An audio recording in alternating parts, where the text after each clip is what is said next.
Good morning, good afternoon, good evening, wherever you're watching this in the world. I hope you guys are doing okay. So, obviously, we're going to be talking about the Tekken talk. And I'll be completely honest with you guys.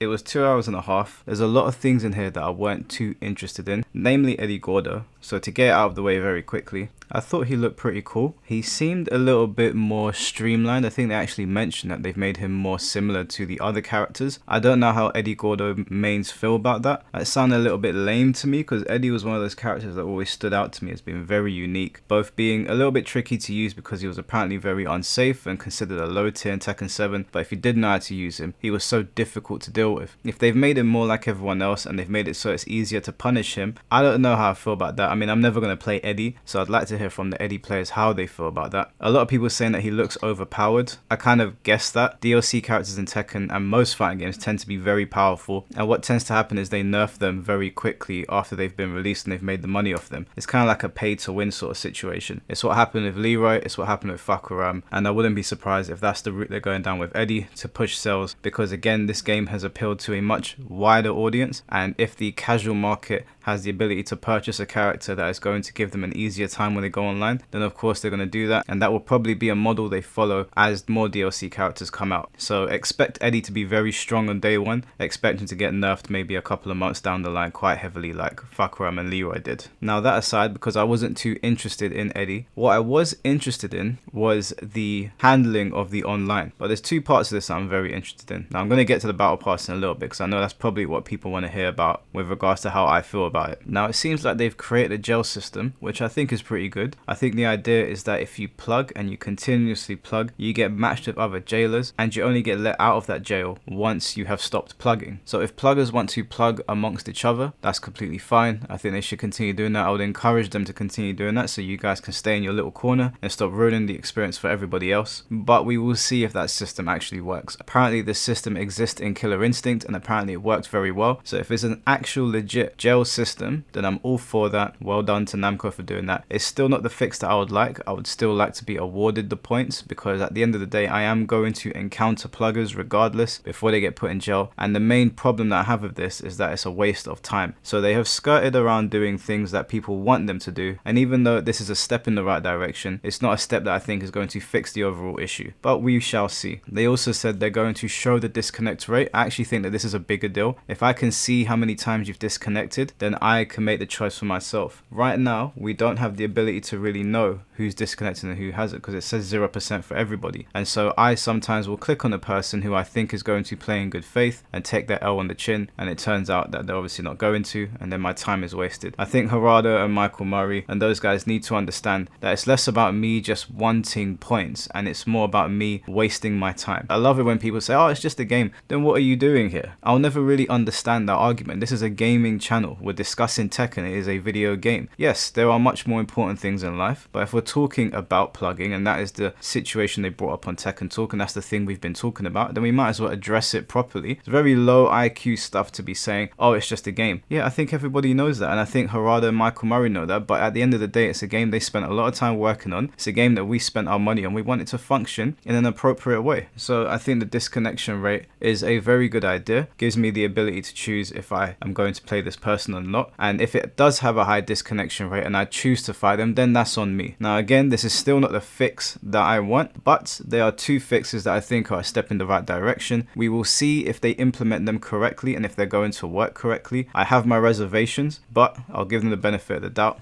and we'll see moving forward. I mean, it's not like I'm going to stop playing Tekken anytime soon. For as much as I might harp on it for certain things, I still think overall it's a very good product. Now then, on to the Battle Pass situation, and this has been a situation that has been very contentious amongst the community. And just to let you know, following this Battle Pass discussion, or during it rather, I am going to bring up some things that I saw regarding Moonsault Slayer and give my thoughts on those as well, so stick around for that. When I heard about the Battle Pass situation, my initial reaction was that I frowned, and I'll tell you why I frowned. Whenever I hear things like Battle Pass, it gives me PUBG, Rocket League, Fortnite vibes, and those are all games that I don't like. I don't like the business models surrounding them. I don't like the kinds of things that they promote. I don't like how much money they fleece from people. I completely understand that it is an option and that you don't have to do those things. Now, there's two trains of thought that I have here regarding this situation with a battle pass. There's a free battle pass and a premium battle pass. I believe what is going to happen is that everything that people are going to want is going to be in the premium battle pass, and a lot of shit is going to be in the free one. I think it's going to be somewhat of a grind fest, something that I'm not willing to take part in, and I don't really like the idea that there are 3 tiers of microtransactions in this game. I'm not really a fan of it. I am probably not going to indulge in it, but I think the reason I have a problem with it, and this is to echo a talking point that I believe I heard from Frame Whisperer, although it was a little while ago so I can't entirely remember. And yes, Frame Whisperer, I did see your invitation to appear on your stream, and I'd be more than happy to, so of course I accept. I think it'd be good to have a discussion about the Tekken coins and the Tekken shop, so I think I'll be about later on today. I'll tune into your stream and we'll see if we can get something going. But basically what he said was that it changes the shape of the game, and it really does, and I think that's a talking point worth exploring. Now, I understand that production costs in games have gone up. Of course they have. I understand the infrastructure of these consoles are getting more and more expensive and more complex. I mean, anyone that knows anybody that works in the industry will even tell you that the costs for production are going up. But that is not something that is true for every single game. It's more of a general sentiment in the industry. But again, it's not true for every single game. I don't know how true it is for Tekken. And so when I was recording this video initially, I was very reluctant to give a hard stance on it. I don't like the idea of battle passes, period. But I can understand why they might exist in some games, and some games I might even give a pass to. The reason that I'm reluctant to give a pass to Tekken is that in previous Tekken games, there have been much more customization options. Now, I heard Harada say that the production in producing outfits and cosmetics has gone up as well, and so they can't produce as many. And I don't know how true that is. That's the simple fact. I don't know how true that is. I don't have the sales figures in front of me. I don't have the production costs in front of me. It's very easy to come in here and flame people when you don't know exactly what's going on. When I saw it initially, I frowned at it. I did not like the idea of it because I felt like we had options taken away from us, and that's something that I feel with video games in general. What it feels to me, and sorry, not just video games in general, in life in general, it feels to me like what corporations do is they see something doing very well, they see something very popular, and they're like, right, people love this particular feature of our game or whatever it might be, let's take it away and let's put it behind a paywall, and we're going to do it so much that it becomes normalized behavior. So I think it's fair to acknowledge that, because that is something that does happen. Now, I'm not saying that Harada and Michael Murray are being dishonest in what they're saying when it comes to production costs, but I also can't verify either. I don't think any of us can really verify unless somebody knows somebody on the inside and they can actually see what they're putting out and what they're taking in. I think it's very hard to look into those things without having an inside eye. So I know I sound very wishy-washy on this. If you want my definitive opinion on the Tekken store and the Tekken coins, I don't like it. I was willing to accept it when it was 1 tier of monetization. Now it feels like several, and I don't know where this is going to end. I don't want Tekken to turn into a live service game, although that seems to be the road they've gone down. I hear the argument that it's corporate greed, and that brings me on to my next point with Moonsault Slayer. Now, Moonsault Slayer went onto Twitter and posted something that Harada had said a little while ago regarding Tekken. I'll read it out to you guys. Harada said, Bandai Namco executives are only interested in milking Tekken 8, and it's obvious now. Overpriced Ultimate and Collector's Editions, charging $40 to play DLC 3 days early, selling skins, then killing completing mods, items that were free in the past games locked behind Battle Pass. And this is what Harada's words were. If you're worried that Jun's appearance means Harada isn't thinking about throwing her son or anyone else into a volcano, think again. The first people that came to mind were perhaps certain executives at our company, Harada says. They change quite frequently, and some of them are only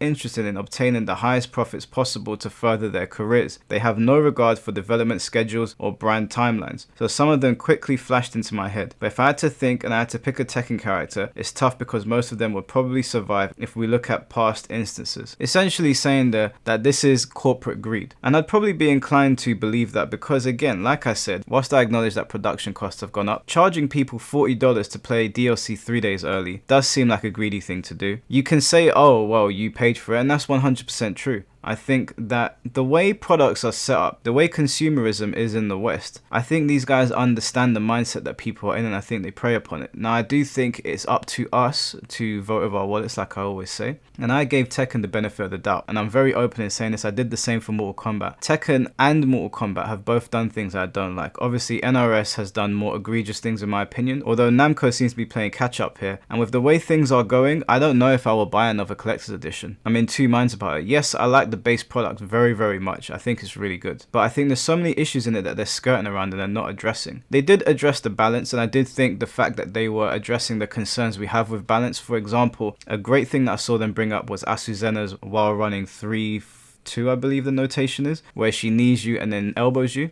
If the first hit whiffs now, the second hit will not come out, and that's an excellent change, because if the first hit whiffs currently and the second hit comes out, it tracks you like a heat-seeking missile, and that shit is extremely annoying. So there were other changes they talk about as well, and I think that they're good changes, and I think the big patch is coming after EVO, and I think it's fair as well that they release it after EVO, because those pro players need to go in there ready to compete. As much as this might be catered towards casuals, it is also catered towards the pros, and I do think it's good that they considered them before rolling out a big patch. But because Moonsault Slayer tweeted that out, Michael Murray and Harada blocked him on Twitter. And these were Harada's words. Harada works for a big corporation, so does Michael Murray, and they could have been instructed to do that. It's very possible. I've worked in big corporations before. I know how they act. Sometimes you are silenced and you're told you're going to do this whether you like it or not. So maybe it's not Harada wants to shut down conversation. Maybe it's them telling Harada. I think it's fair to entertain that train of thought. It's also possible that Harada has gone back on his word. The greed got to him and he has a hand in doing these things and blocking people on Twitter. Again, I think it's fine for me to explore both avenues, since I don't really know. I can't tell you for certain what is going on there. Although it doesn't look good. It looks like you're shutting down conversation. It looks like you understand that people are not going to like this decision, and you're basically blocking them out for speaking their minds. And you know how I feel about that, guys. Even if you guys disagree with me, even if we have gripes with each other, I always encourage you to leave your comments in the comment section below, and I try to get back to as many messages as possible. So to summarize,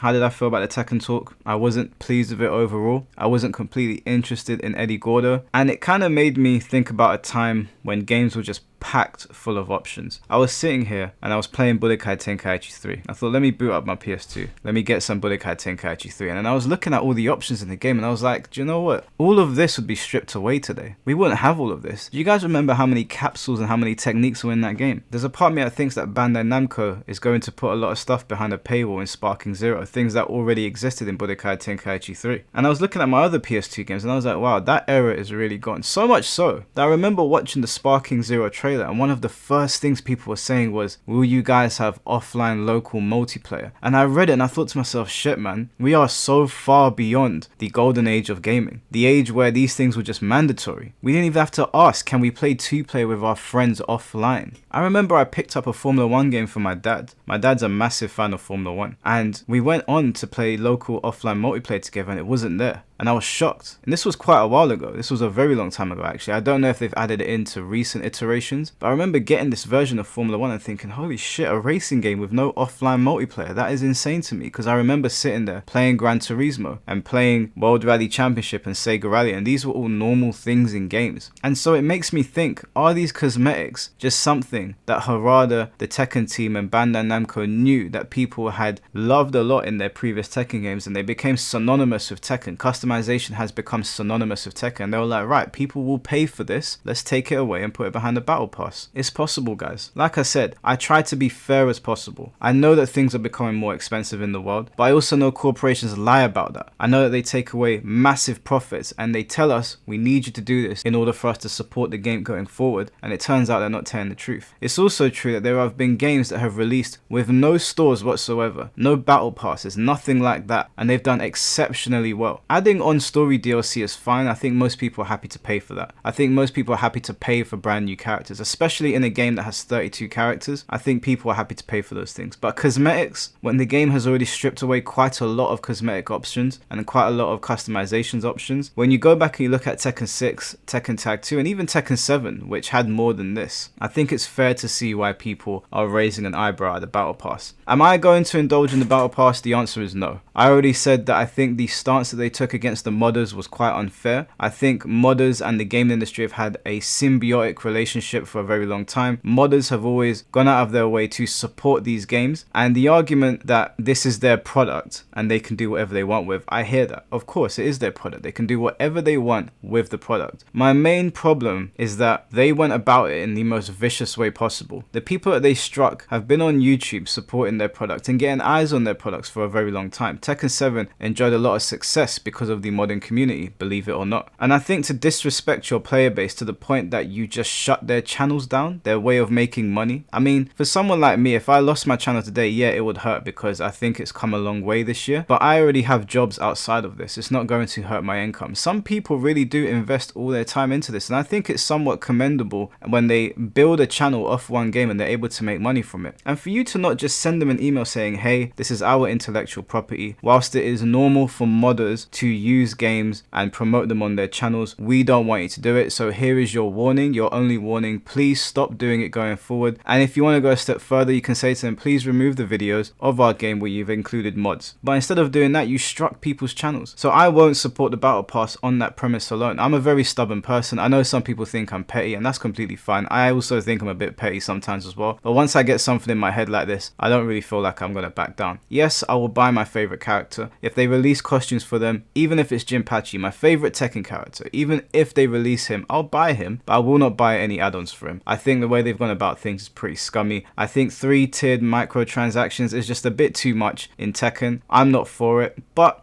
it's your wallets, vote of your wallets. If you want to buy the Battle Pass, by all means, go ahead. It's completely up to you. I think if we continue to indulge in these things, they will only get worse. And the next Tekken game, the characters won't launch with 3 costumes. They will launch with 1 costume because they're going to be like, right, we released characters before. We released them with 3 extra costumes. People bought them. People were very happy with the product. Let's take away a costume. Let's take away another costume, to the point where we might get to Tekken 10 and it's just the character and you have to buy the rest of the costumes. They take things away very slowly and then they hide behind the excuse that production costs are going up. And like I said, whilst that's true for some games, it's not true for all games. Some companies are just predatory and they can see where they can make an extra dime. They can see where they can take a little bit more from you. So, not to ramble on anymore, guys. That was my thoughts on the Tekken talk. I was kind of not impressed with it. Again, apologies for not uploading this yesterday. I had a very serious family matter to attend to, but thank you to everyone that reached out. It was really, really kind of you. Those of you that called me, I'm very sorry that I couldn't answer my Discord or my phone. There was a lot of commotion going on, but I appreciate all of your messages. Everyone was very kind. Stay tuned for later on today. I have a Stellar Blade video coming out, and I will catch you guys very, very soon. Take care and peace.